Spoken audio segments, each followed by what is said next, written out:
Hello there guys, welcome back to Younes Talks Football, welcome back to a brand new video. I hope all of you are doing well today. It's 24 hours later. Am I still angry? Yes. I'm kidding. I'm nowhere near the sort of emotion that I was at yesterday on that watch along, in the match review. You've all seen, so if you have, much appreciated. If you haven't, you can go and check it out. But yeah, 24 hours later, and I think it's a right time to reflect. It's a good time to reflect. There are pieces of news that we're going to go through. That is absolutely key, so make sure you stay till the end. But we were focusing a lot yesterday with the emotion and the way it was going down, with the way that Chelsea voluntarily threw the game away. What worked very, very well for 73 minutes, right, just got thrown in the bin voluntarily, like we wanted to, like we gave no damn as to what good things we actually done in the game, and just thought we're just going to throw the game away because we want to. So that is why I think it's only right that in this video, 24 hours later, some of the positives that we briefly mentioned yesterday, I think it's only right that we actually bring to the table, because when you put things into context, Chelsea have been suffering from last season and even the start of this season. But we'd like to think that, well, yesterday definitely would have been a turning point, a big turning point. The confidence would have been boosted. It would have been crazy if we'd beaten Arsenal that convincingly as well.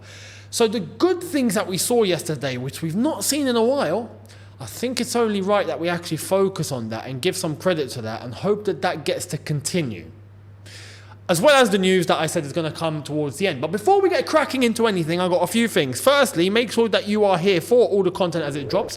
Hitting the subscribe button, hitting the notification bell to be notified once I've uploaded. Make sure you're subbed and hitting that bell, because you get to get notified, not just of the uploads, but now the returning editions of the watch-alongs on this channel that you are going to find every single Chelsea match day. The next one will be Chelsea versus Brentford next weekend, so make sure you're there for that. As well as that, make sure you're following on the socials. And one more thing, I've got a little gift for all of you. Check this out. This video is brought to you by Manscaped.com, the premium brand for men's grooming and hygiene across the globe. Manscaped are trusted by more than 9 million men worldwide when it comes to trimmers, hygiene, shower formulations, even premium boxers. Today, I am beyond excited to share with you and introduce to you a game-changing grooming tool from our friends at Manscaped. This is none other than the Handyman Compact Face Shaver. Now, instead of me rambling on about it, I thought I'm just going to speak less and show you instead. So check this out. Right, I'm in the bathroom and I thought, you know what, I might as well just show you. Less words and more action. This is the Handyman in all of its glory. Now, before we get started and I actually show you how this works, it's got a standard foil shaver as well as a long hair leveler blade. So you're going to be able to keep all of your long hair, manage to keep the line and get rid of anything up to 3 days old. So just like this, all of this down here is now 3 days grown. So that's all going to disappear right now. So let's get into it. It's got skin safe technology, so you're guaranteed to have no cuts and razors and everything crazy like that. And it's waterproof, and you know what? It's really, really, really handy. So you can take this wherever you want. It's travel safe. It's the size of, look, that's how small it is. You can put it in your pocket. So it's just going to work very, very nicely, very compact. And I'm about to show you exactly how well it performs. Let's get to it. This is the Handyman. So there we are, with its sleek and compact design. It's small, it's nice, it's efficient, you can take it wherever you want. In terms of its performance, it can tackle up to 3 days of growth, just like it did for me. No matter how busy your schedule is, it will get the job done for you. And that quickly, job done. And guess what? It's airplane friendly, so like I said, you can really take it wherever you want. Its performance is fantastic with its rechargeable battery. Speaking on battery, the Handyman runs up to 60 minutes on a single charge, so you've not got to worry about it running out of power. So whether you're a busy professional or you're a frequent traveler or you're just someone that wants a nice shave, this is the most effective grooming tool that you can get. The Handyman is absolute class. And here's the best part. So from me to all of my wonderful viewers, as you are, I have a special offer for you. What is that special offer? It's if you use the code YTF20 at checkout, you can get 20% off purchase of the Handyman from Manscaped. So, what are you waiting for? Upgrade your grooming routine now. Get your hands on one of these beauties, the Handyman, and trust me, your face will be thanking you later. Let's get on with the rest of the video. Much appreciated to Manscaped for sponsoring today's video. Make sure you hit that link in the description. Much appreciated. Let's get cracking with talking about what went down yesterday. The good things, the positive things, right? Because the negatives were, as we already know, Robert Sanchez turning into, I don't know, not even a Sunday league keeper at this point. He is a keeper that's able to actually save pretty well. But he has this tendency to feel like he has to give the ball to the opposition every single week. Like, it's ridiculous. And this brings to the equation that we need to start thinking about changing the goalkeeper at this point. Because as good as a goalkeeper can be, right? As good as a goalkeeper can be, if he is doing that mistake week in, week out, we're going to pay the price. And yesterday, we paid the price. He done it against Brighton, we didn't get to pay the price. He done it against Burnley, we didn't get to pay the price. He done it before that, we didn't get to pay the price. Or did we? We lost games. But it wasn't because of that mistake, but he done it during those games. Well, yesterday, it was because of that mistake. Well done. Now, that could happen again. I'm not willing to take the risk. At this point, it's crazy, but Kepa is more reliable. It's mad that I'm even saying that, right? Petrovic at this point needs to be given the opportunity. Simple. Because Petrovic is highly rated, he's available, he's in the squad, he's got really good attributes, he's just not been given a chance, and he's young. We know this, but you never know. Who knows? Maybe he's the next Golden Glove winner. You know, Premier League Golden Glove winner, World Cup Golden Glove winner if Serbia can qualify to the World Cup. Or does he play for the United States? I don't know who's he actually representing. I think he's representing Serbia. But it would be nice to be able to have another Eastern European. The Serbians are Eastern Europeans, am I correct? Much like the Czechs. Czechs is Central European, really, isn't it? It's not really Eastern. It's close to Eastern. But look, it would be nice to have another goalkeeper from that region of Europe, right, that can maybe give us the distance, just like Petr Cech once did. So I would really like, at this point, Petrovic, if he's good enough, to be given the opportunity. Because we can't keep up with mistakes like this every single game. It's just no. I'm not having it. I'm not having it. It's holding us back. Now, another thing that's holding us back, don't worry, I'm coming to the positives, don't worry. Another thing that's holding us back, we have to actually be logical here. The strike situation. Nicholas Jackson. Yesterday had chances to kill the game. And I'm saying this reluctantly because I really like Nicholas Jackson and I really want him to do well. But we have to be honest with ourselves. We would really do with a prolific striker right now. We really could do with it. And it doesn't seem like Nicholas Jackson is there. Might he get there? Maybe in future, for sure. But right now, it's a bit too hit and miss. And again, I'm honest with you. I say that reluctantly because I do like him. Like I want him to succeed. Like I'm genuinely looking at him and going, please, flipping score, please. But it's, it's sometimes very good, sometimes not so good. And yesterday, when he had the chances, it's just nothing, blank. Do we need to start looking about another striker? Do we need to entertain Victor Osimhen in January? Are we gonna come to it? Let's wait and see. Now, that's what's holding us back, realistically. In terms of yesterday's game, there are players there that I think deserve credit, right? And they didn't get enough mention yesterday, but I feel like there are some that need to be mentioned. Firstly, Roberto Carlos, Marc Cucurella. What in the blue hell was that? That was exemplary. That was phenomenal. I mean, the way that he was playing was just superb. Absolutely superb. Cucurella had Martinelli in his pocket, no, not Martinelli, sorry, Saka. Gusto was dealing with Martinelli. Saka was in his pocket, and some people are actually going to say, no, but Saka had a very good game, whilst my light has literally just gone off. Fantastic. Am I going to edit this? Yes, I am. It's just come back on. I've not had to touch it. Thank you very much. Sweet. Okay. Now, he had him in the pocket. I'm going to leave that in. He had that in the pocket. And it's only right that we actually give the credit, because we were, me included, looking at Cucurella at one point going, nah, this guy's washed. He's finished. He doesn't know what he's doing. Realistically, thank you very much, but you are clearly unable to play to this standard. And I remember when he joined from Brighton, I was gassed. I wanted him from Brighton. I was like, yes, he's the perfect backup, or not backup, but competition for Chilwell. Bring him in. When a player like Cucurella has clear understanding, and it comes to the next player I'm going to mention as well, from the manager, that's where he succeeds. And I think Poch has had a big effect on a few of these lads, Cucurella included. So absolutely fair play to Pochettino, and fair play to Cucurella for that. Now, next player, the one I'm going to come to, Conor Gallagher.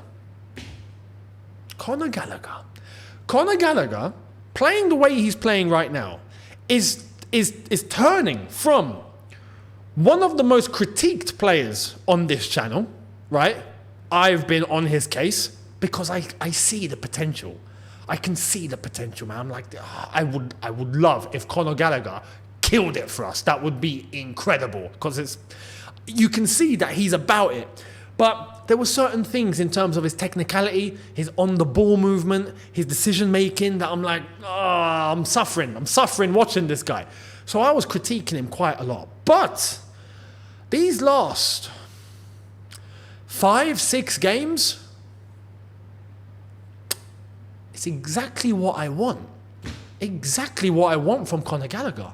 So he's turning from one of the most critiqued players to one of my most favourite players at this point. He keeps going on like this, I can say with chest that he will be one of my favourite players in this whole squad. Hands down. And what do I mean by one of my favourite? Because I'm a Chelsea fan, I like all of them, right? But when I look at some of the players, I like Cole Palmer, you know? I like, when you look at some of the, Reece James, isn't it? Like, that's Reece James. When I look at Thiago Silva, you know, Gallagher can get into that bracket of players that I look at and go, yes, you know? And the way that he's playing right now is perfect. It's perfect. It's exactly what I've wanted. He is moving eloquently. He's moving with intelligence. He's on the ball, doing what he's got to do. He's quick enough. He's making the right decisions. He's running down the right lanes. He's making the correct passes. He's getting the good tackles stuck in. He's doing the dirty work, which he's always done. But before, it was like that's all he did. Whereas now, there's everything I asked for added on with that. And for me, that's complete. That is the complete Gallagher that I've wanted. So keep it up, please, Conor. Please keep it up. And, mate, you will see a Gallagher arc. It was mentioned on the watch long yesterday. You will see my Gallagher arc on this channel if he keeps going. You best believe, like I said, you know those players that you look at and go, I want the name on the back of my shirt. Gallagher will become one of those guys. Hands down. It helps that he's from the academy as well. I'm not going to lie. It helps. But I hope he continues. So that's a big positive, because yesterday he had it on lockdown. Fantastic. So there's that. Mykhailo Mudryk. Wonderful. Absolutely wonderful. And the confidence is starting to bream. The confidence is really starting to show. So as long as he can keep that up now, keep the goals coming, keep the assists coming, keep that movement coming, use that pace, you know, go in with risk, go in with confidence, cut in and do your thing. Or cut out and take a shot and put it in the top corner, mate. Do what you want to do. Just as long as you're smashing it, smash it. And right now, in terms of his performances, even prior to yesterday, phenomenal, fantastic. Cole Palmer, wonderful. I can give credit to the whole team yesterday, basically, including the midfield. If we're talking Enzo and Caicedo, fantastic. They ran the show in the middle. They did. They completely ran it until the last 73, no, the last 15 minutes, up until minute 74, where we bottled it. But those are players that absolutely deserve the mention. And Pochettino deserves credit for that. What Pochettino doesn't deserve credit for is a substitution that put us in a situation where we could no longer attack. So that's something that I hope he's going to learn from, because that was part of the bottling, if we're being completely honest. But those are what I've said. Those are all good signs. Let's hope that this doesn't knock the team down with a bit of, confidence being hit. I hope not. I hope this is going to really, really kickstart, and hopefully it's got a feeling within the squad right now of we were this close, yeah, and we threw it away. Let's not throw that ever again. But let's do exactly what we did. And as long as we can do that, Chelsea of old will eventually be back. So I'd like to say, fingers crossed, we're going to see that soon. Let me know your thoughts down below in relation to all of that, players and manager included, or from everything that we saw yesterday and the positives that we can take forward into the Brentford game and into this run of mad games that we've got now that we're in the midst of. So let me know down below. Now let's get to the latest. Let's get to the news before we wrap up. Starting off with Chelsea. Maurizio Pochettino has been handed total transfer control at Chelsea. Trevor Chalobah does not feature as part of the Argentine's plans and is set to be sold in January. There's a bittersweet moment here, right? The bitter moment is Trevor Chalobah clearly going to be going in January, and that's going to be, we'll give him a nice goodbye when it's going to happen. We know it's going to happen. It's a matter of time.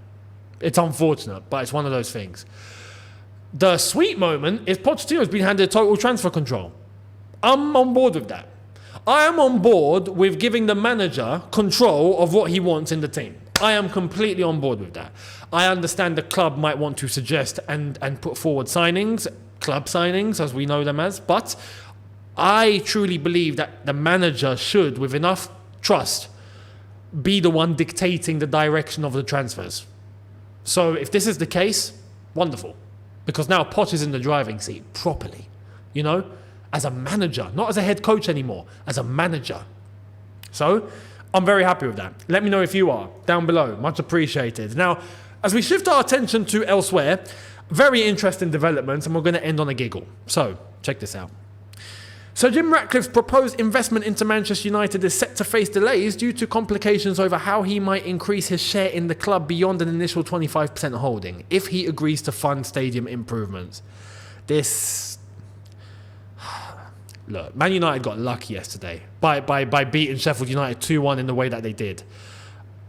You lot are in the mud. I'm sorry. Maybe we're still in the mud a little bit, right? Maybe we've still got the mud showing up to our ankles, and we've still got some cleaning to do. But we might be on the way out of the mud. Man United will be in the mud. Even if it looks like they're coming out, they're going right back in. Because there's going to be no stability like this. The Glazers are here, and right now it doesn't even look like there's going to be certainty of Jim Ratcliffe's hold on Manchester United. Because the plan was, he'll take 25%, he'll take the rest later. Now that's up in question. United. The Glazers are really not going anywhere, are they? Are they going to be... I was going to say, are you going to try and properly force them out with pitchforks and fire and all that? I don't know. I'm not advocating for that, but I don't know. Anyway, let me know your thoughts on that at Man United. It's an absolute travesty. Now, talking about Man United and travesty, this is where it gets mad. Because if Jim Ratcliffe doesn't get full control, then that's bad enough. But if he does, this happens. Graham Potter is waiting on Napoli to make an official move, but keeping an ear out for Man United to call. Ratcliffe's sidekick, Sir Dave Brailsford, who is set to be the football face of the takeover, is a Potter fan and wanted him at Nice. Could we see it? Could we see Graham Potter at Manchester United? Oh, mate, if that happens... you guys aren't just in the mud. You're in the sewers. You're in the sewers, mate. You are in... What's beneath the sewage system? You got all the drains and the pipes and where the rats are. What's further than that? Is it just dirt? You're there. If Potter comes in, good luck. actually good luck. Actually good luck. Man, what has happened to Manchester United? This is Manchester United we are talking about. This is, for me, it's a big deal because I'm from a generation where United were Man United. You know, it was Manchester United. Now it's Manchester United. Like, this is incredible. It's incredible. Man, it's amazing how things can happen with time. It's amazing. But yeah, Man United fans, let me know. And non-Man United fans, let me know what you think of Graham Potter possibility of joining Manchester United if Ratcliffe does actually come in and takes over the football side of things. He wants GP. Right. Talking about managers. See, now this isn't a manager that's in the sewage system. No, this isn't a manager that's even in the mud. This manager's got too much legacy. Even when it does go wrong, he can still make it look cool. Who? Uncle Jose, of course. Papu Gomez last week said, Mourinho, I only have one memory of him, and that is winning the Europa League with Sevilla against him. Mourinho today, I have a cough, but I won't take any syrup or any pills, or else I might have trouble passing the anti-doping tests. Oh my God.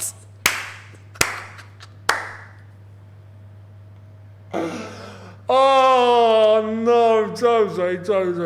So for those that don't know, Papu Gomez has been found failing a doping test. So he's the anti-doping tests that he failed, and for that reason he's now banned. I think he's facing a 2-year ban from football or something like that. But yeah, he spoke about Jose last week, and Jose comes out with this. I mean, do you see what I mean when I talk about managers that know how to respond, like they got a certain gift? Jose is that. It's just that, you know, no one can mess about with him with words. It's just impossible. You know, talking about cough syrup and that he's going to fail an anti-doping test. I mean, it's got messages and hidden messages and subliminal messages and all sorts of messages, but it's so obvious. It's done so beautifully and intelligently, honestly. That's just, but that's not it. Because Jose was up to this today. Jose Mourinho did this to the opposition bench shortly after Roma scored a stoppage time goal to take the lead against Monza. He received a red card and will miss Roma's next Serie A match against Inter Milan. Never changed, Jose. Yeah, that's what he's done. He's done it again. Oh, man. He's box office. He's just absolute box office. Never change. They scored the last-minute goal in stoppage time. And he went over to the Monza bench and he started doing this and this. And the referee turned around and just went, oi, no, red card, you're off. A straight red for that? Man, if that's the case, Italy are worse than here. I thought we had it bad in England. In Italy, that's taking the mick. How can you get sent off because you gestured this to the bench? It's a yellow at best. Come on. Anyway, let me know your thoughts down below on everything that I've discussed in this video. Much appreciated. And I will see you tomorrow for a couple of new ones. Why not? Let's do it. I'll see you then. Thank you all so much. Make sure to be here for it. In order to be here for it, you have to hit the subscribe button, hit the notification bell to be notified once I have uploaded. Make sure you smash like if you did enjoy this. Much appreciated. Don't forget to check out the socials. They are on screen for you right now. My new Instagram and Twitter, as always, or X as it's called, and all other socials are in the description. As well as that, the Manscaped links is in the description, so hit that now. Much appreciated. Enjoy, and I will see all of you tomorrow for a new one. Have a good one, people. See you lot then. Take care. And peace.